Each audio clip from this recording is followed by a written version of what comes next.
आइए आपको अब मिलवाते हैं हनुमंत धाम के महंत से और सुनते हैं महंत जी के विचार कि कितना पुराना सनातन धर्म है और मूर्ति पूजा के बारे में। आइए अब आपको दिखाते हैं हनुमंत धाम का अंदर का विहंगम दृश्य।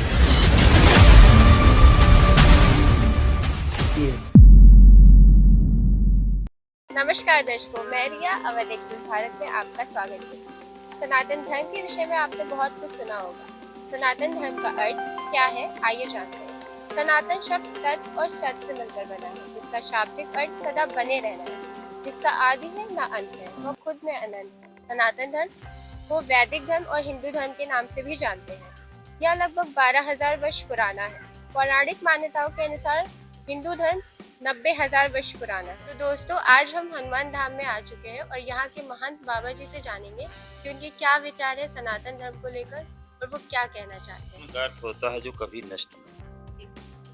और आपने इतिहास में और वैसे भी पढ़ा होगा कि यहाँ आक्रमण पर आक्रमण होते रहे, तमाम लोग आक्रमण किए, तमाम तरह के युद्ध होते रहे, धर्म को लेके ही होते रहे कि ये जो सनातन धर्म है इसको किस तरह से नष्ट कर दिया जाए। तो संसार में धर्म नाम की कोई चीज़ नहीं रही, क्योंकि विश्व में एक ये ही धर्म सनातन ऐसा है जो अनादिकाल से, जब से सृष्टि का संचार हुआ है, जब से सृष्टि की संरचना हुई है, सृष्टि जानकारी में आई है, ये ऋषि मुनियों, यहाँ ऋषियों का, भारतवर्ष में ऋषि मुनियों का ही ज़्यादा स्थान रहा है। पहले ऋषि मुनि लोग आए, फिर धीरे धीरे परिवार के लोग आए, धीरे धीरे इसी तरह से। तो यहाँ ज्ञान विज्ञान और सारी चीज़ें अनादिकाल से हैं। सब लोग, पूरे विश्व के लोग जो हैं, भारत से ही सीख के गए हैं। यहीं के पुराण भागवत जो भी ग्रंथ हैं, यहीं के ग्रंथों से सारे धर्म के लोगों ने सीखा है। अब सीखने के बाद क्या होता है, जब लोग सीख जाते हैं तो अर्थ का अनर्थ कर देते हैं। एक होता अर्थ लगाना, वो अर्थ नहीं लगाते, अनर्थ ही कर देते हैं एकदम से। हाँ, तो ये अनर्थ हो रहा है। सनातन धर्म को लेकर के ये लोग अनर्थ कर रहे हैं, क्योंकि सनातन वसुदेव कुटुंब की शिक्षा देता है कि संसार हमारा परिवार है, हमें मिल के रहना है, सबका साथ करना है, सबके साथ व्यवहार और प्रेम सद्भावना के साथ में रहना है। ये सनातन धर्म का मुख्य कार्य यही है। एक परिवार को मान के हम पूरे विश्व को चलते हैं। किसी के साथ में हमारा कोई वैमनस्य नहीं है, कोई द्वेष भाव नहीं रखते हैं। सबके साथ में हम लोग उपकार करते हैं, सबकी जय, पूरे विश्व की जयकारा लगाते हैं, पूरे विश्व की जय हो, भारतवर्ष की जय हो, पूरे विश्व की जय हो। हमारा यही सनातन धर्म है कि हम सबके विषय में सोचते हैं। भले वो हमारे विषय में नहीं सोचते हैं, लेकिन हमारी जो सोच है, हमारे ऋषियों की जो सोच है, भारतवर्ष की जो सोच है, वो पूरे विश्व के लिए है। और पूरे विश्व के विषय में हम लोग सोचते हैं कि सारे विश्व के लोग सुखी रहें।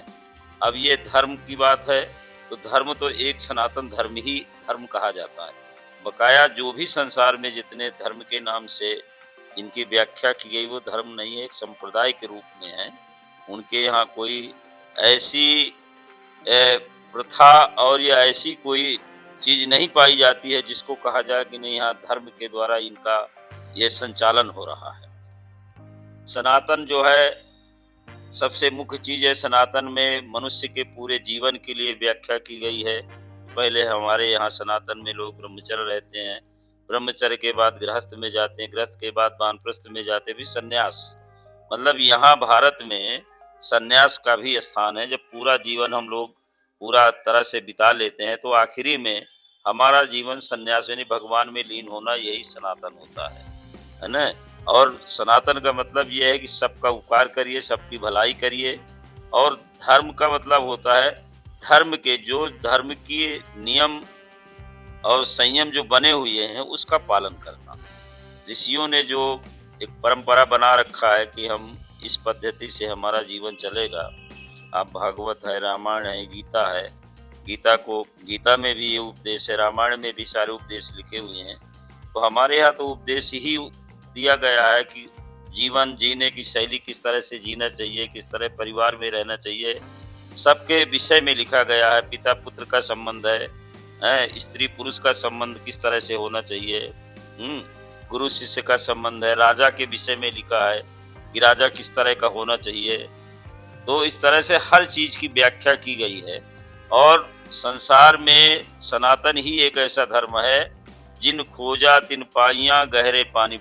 अगर इसमें आप खोज करेंगे संसार की हर विधि आपको यहाँ मिल जाएगी सनातन में। यहाँ शास्त्रों का, यहाँ ऋषि मुनियों ने इतना ज्यादा लेखन का कार्य किया है धर्म में, देश के प्रति, समाज के प्रति इतना ज्यादा लेखन हुआ है कि आप हर चीज, ज्ञान, विज्ञान, गणित, जो भी है सारी चीजें यहीं से प्रकट हुई हैं।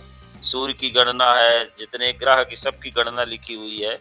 तो यहाँ कोई चीज ऐसी नहीं, सनातन उसी को कहा जाता है जिसके पास में सब कुछ है।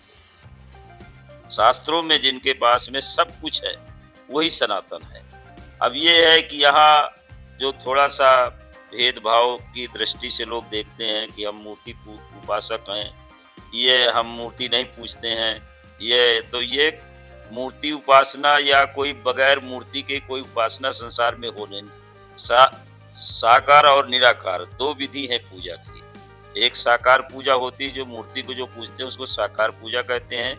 जो मूर्ति नहीं रखते हैं, ये गिरजाघर और मस्जिद सभी बनाते हैं, तो अगर वो साकार नहीं तो मस्जिद बनाने की जरूरत क्या है, गिरजाघर बनाने की क्या जरूरत। जो दूसरे धर्म के लोग भी तो मंदिर बनाते हैं, तो जब मंदिर बन गया तो साकार ही तो हुआ है।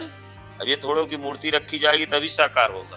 तो पंडित जी आप ये बताइए कि आखिर कितने वर्ष पुराना है ये सनातन धर्म आपके विचार? अब ये तो इस समय पूरी गणना तो बताना, देखिए ये सतयुग से शुरू होता है। सतयुग की उम्र होती 6 लाख कुछ। इसी प्रकार से सतयुग के बाद में सतयुग द्वापर आता है, द्वापर में भी सनातन रहता है। द्वापर के बाद में त्रेता युग आता है। तो इस तरह से 5 लाख 6 लाख सबकी उम्र है। कलयुग की 6,32,000 उम्र है। तो इस तरह से ये एक क्रम चलता, हर युग में सनातन रहा है। अब ये कलिकाल है, इसको कलयुग कहिए चाहे कलिकाल कहिए, इसकी उम्र 4,32,000 है, इसमें भी सनातन रहेगा। अब ये है कि सनातन हर युग में रहा, हर युग में रहेगा, क्योंकि बगैर सनातन के कोई भी जीवन शैली नहीं चल सकती है। किसी विश्व में किसी की जीवन शैली नहीं चलेगी। अगर सनातन को लोग नष्ट कर देंगे तो जीवन ही खतरे में पड़ जाएगा। तो पंडित जी ये बताइए, कुछ लोग हैं जो मूर्ति पूजन को बेकार बोलते हैं कि मूर्ति पूजन हम क्यों करें, एक मूर्ति की पूजा हम क्यों करें, तो उसके बारे में क्या कहें? पूजा ना करे वो कोई, यहाँ कोई शास्त्रों में ऐसा नहीं प्रमाण है कि आप मूर्ति सबको करना है। आपको हमने 2 चीजें बताया, अपने पूरे विश्व में 2 ही पूजा है, एक साकार पूजा है, एक निराकार पूजा है। तो साकार में मूर्ति पूजा होती है, जैसे भगवान का स्वरूप बना करके स्थापना करके मंदिर में उनकी पूजा पद्धति, भोग लगाना, पूजा करना, वस्त्र पहनाना, ना मुकुट पहनाना, ये साकार पूजा। निराकार में क्या होता है कि मंदिर तो बना है लेकिन वहाँ कुछ नहीं है, लेकिन प्रार्थना करते, जो जैसे हम करते हैं वैसे वो भी करते हैं। बस क्या है कि वो मूर्ति नहीं रखे हैं तो मूर्ति को वस्त्र नहीं पहनाते हैं, भोग नहीं लगाते हैं। तो साकार पूजा में क्या होता है, साकार पूजा एक ऐसी विधि है जो तत्काल आपको ईश्वर या ब्रह्म को प्राप्त कराती। साकार पूजा में आप तुरंत प्राप्त कर सकते हैं। जो सनातन धर्म है उसके क्या नियम है ये बताएं। देखिए, अब सनातन धर्म के नियम तो पूरे विश्व के लिए यही है कि देखो, जीवन को भी 4 भागों में बांटा गया, हमें बताया ही हमने। इसी प्रकार से पूजा पद्धति भी है, शास्त्रों में हर पद्धति लिखी हुई है। आप भागवत में हर पद्धति, रामायण में भी लिखा हुआ है।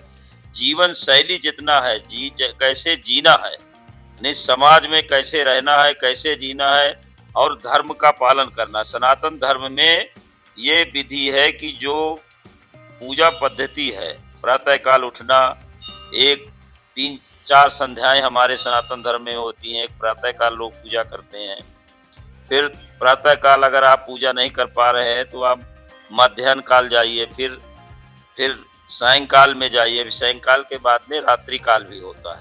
तो ये 3-4 पद्धति सनातन धर्म में ही होती है, और अन्य लोग भी करते हैं, सब धर्मों में है, बस खाली वही शब्दों का हेर फेर है, करते सब वही है। सनातन पूजा ही सारे लोग करते हैं, लेकिन क्या है, शब्दों का अपने हिसाब से शब्दों को बना करके अपने विधि से वो लोग पूजा करते हैं। लेकिन बगैर सनातन के कोई विश्व में पूजा नहीं कर सकता। पंडित जी ये बताइए, जो लोग हैं जो आजकल पूजा नहीं करते हैं और वो कहते हैं कि हम पूजा करने से हमें कोई मतलब नहीं है, हम दिल से मानते हैं, तो उनके बारे में आप क्या? दिल में कोई ऐसी जगह नहीं होती कि हम दिल से मानते हैं। दिल नहीं कर्म प्रधान विश्व रचि राखा, जो जस करे तो तस फल चाखा। तुलसीदास ने रामायण में ये चौपाई लिखा है कि सृष्टि की रचना कर्म के आधार पर हुई है। जो व्यक्ति जैसा कर्म करेगा, पूरे विश्व के लिए लिखा है, कोई भारतवर्ष के लिए ही नहीं लिखा है, पूरे विश्व के लिए लिखा गया है कि कर्म की प्रधानता है। कर्म के द्वारा जो कार्य आप करेंगे उसी के अनुसार आपको फल मिलेगा। तो ये क्या बोल रहे थे अभी आपने प्रश्न किया? वो बोल रहे थे कि जो पूजा करते हैं, हाँ, जैसे जो लोग कहते हैं पूजा नहीं करते हैं, दिल से मानते हैं, तो दिल से मानने का क्या मतलब हुआ? दिल में कोई ऐसा नहीं है दिल से।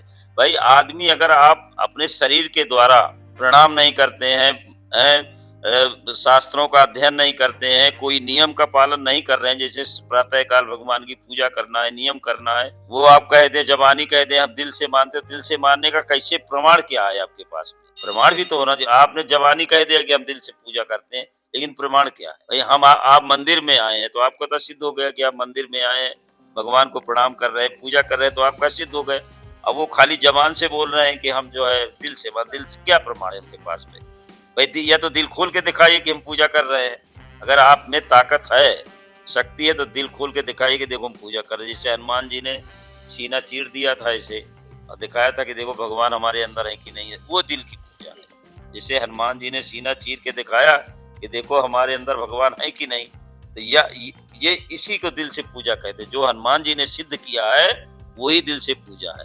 सीना चीर के जो दिखा दे वो दिल से पूजा करता है। तो हमने जाना है सनातन धर्म का अर्थ क्या था और महंत जी के विचार क्या थे सनातन धर्म को लेकर। इसी के साथ मैं रिया, मुझे दीजिए इजाजत, अगले एपिसोड